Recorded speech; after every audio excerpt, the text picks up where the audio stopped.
We always stand up straight round here. We stay up very, very, very late. I had the weirdest night last night. Not even a lie, it's probably one of the weirdest nights I've had since I was a kid.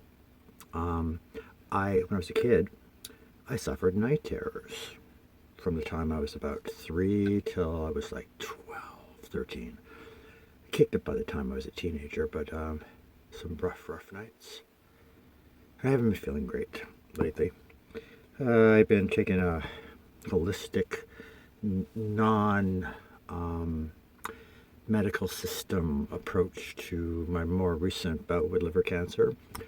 Thanks, beta interferon. And I did my year of Rick Simpson and been dealing with some wasting. You know, getting skinnier and skinnier and skinnier because I'm a pretty skinny guy already. And last night, couldn't sleep to save my life. Nothing I've been working on has panned out. And I have a lot of stress, I guess. And my mind was going in a million directions while I was trying to fall asleep.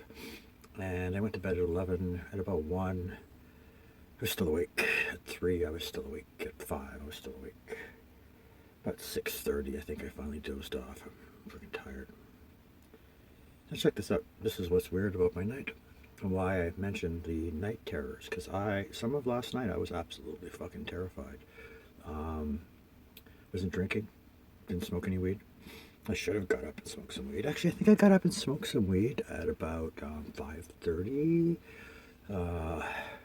So I'm laying in my bed. Eyes are wide open.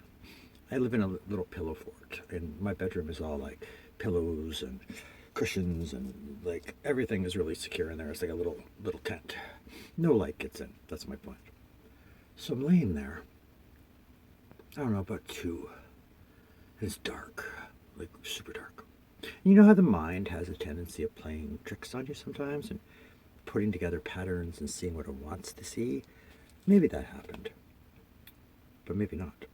So I have been praying a lot lately, and I've been thinking about the difference that I want to make, and in the world, and in my sector, and in Canada, and internationally, and none of the things I put down on my list for the why I wanted to do this, are really resonating with me. A couple weeks ago, though, I had an idea that did resonate with me, and I was like, I don't want to be reincarnated again.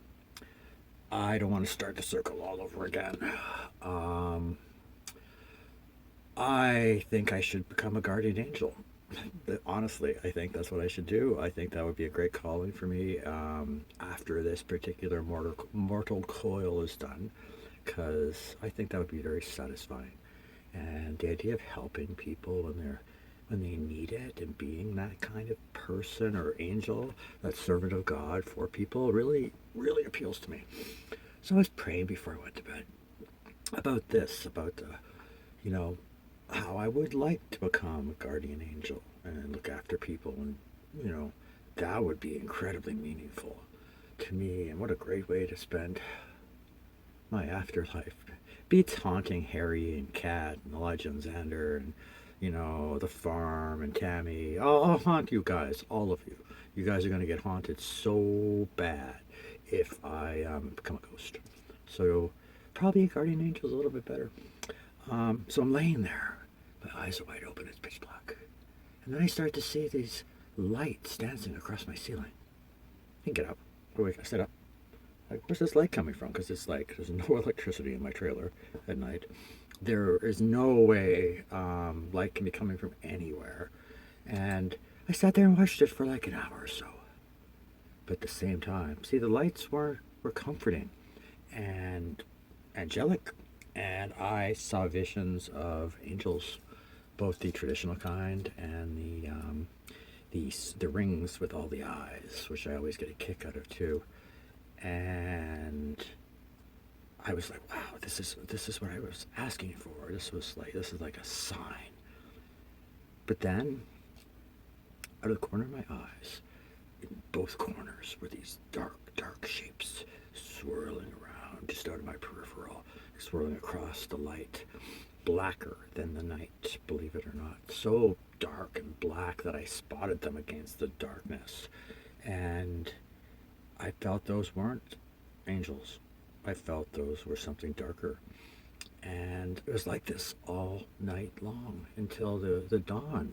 And every time those dark shapes tried to like intrude upon my space, the light sparkled and rippled across things, and it was quite beautiful. And in a few of the bits of light, if you looked deep enough, I swear you saw angels in there as well.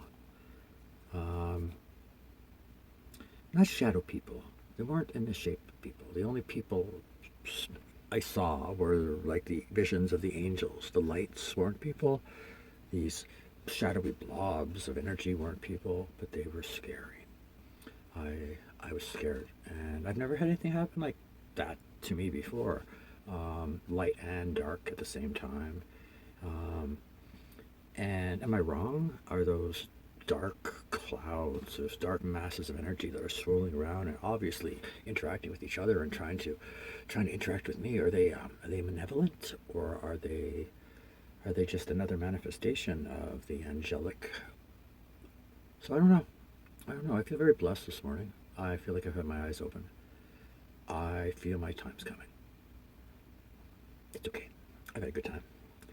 And last night, maybe I'm just sleep deprived, but I feel that I'd be okay with that, especially if I got to be a guardian angel. There are some people in my life that I want to do that for before I leave this mortal coil. I would like to do some amazing things and help change some lives for some of the people closest to me. And I see now that these have been some of my challenges as I've been dealing with my liver cancer, to find a way to rise above that and to be the best person I possibly can be, to really be there for the people that God puts on my path for me to assist. And two of the people, I jumped at the opportunity to help them because I saw the opportunity. And one of them, I fought it because it's not the type of person I would usually deal with. But he was so persistent. And like the kittens, when I said I would not fall in love with them, but they were persistent and they followed me everywhere, and now I love them to death. And I think they think I'm their mom or dad. This fellow who needs a little guardian angel of his own, he showed up in my life. I didn't ask for him, and he just keeps saying stuff that's reminiscent of things I'm thinking. And I think I can help him too. And that'd be a kick, eh? Anyways, that's it. Just wanted to check in. If you've had an encounter at night with either any of these sparkling, shimmering lights or these shadow entities, please let me know in the comments below.